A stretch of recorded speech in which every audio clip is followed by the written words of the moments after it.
咁就我都歡迎我哋中醫藥發展藍圖入邊提到好多關於卓越嘅臨床服務啊，點樣透過科技賦能中醫藥服務升級啦。咁之前都有睇過中醫醫院去參觀，都多咗好多科技元素啦，推動中醫藥嘅發展。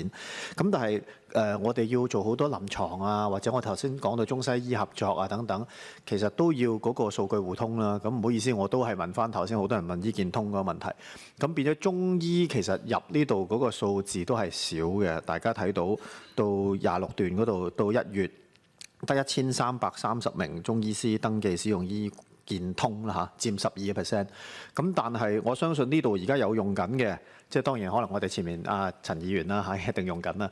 咁我相信大部分呢1330人可能都係醫管局或者政府體系啦嚇 DHC 等等嘅中醫啊。我唔知有冇個數字喺呢1330人入邊，私人執業嘅又佔幾多呢？咁私人執業入邊點解嗰個數字咁細呢？頭先阿楊議員都有提到，可能個使用上係咪仲有啲不順暢？但我哋見到其實西醫用開嗰啲呢，你年紀大細啊都唔係一個影響。其實你用熟咗都冇問題嘅，可能都係個抗拒嘅問題。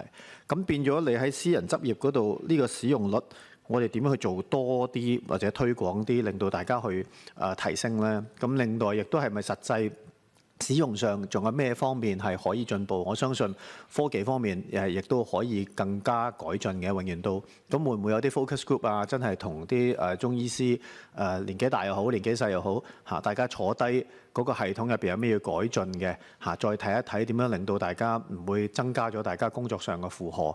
咁亦都同一時間提高大家個使用率啦。因為你10幾個% 個數字不完整咧，你好多之後嘅臨床啊、科研啊、病人嘅資料啊，去推動方面都唔係咁大意思。我哋一定要好比較全面嘅一個數據。唔該，主席。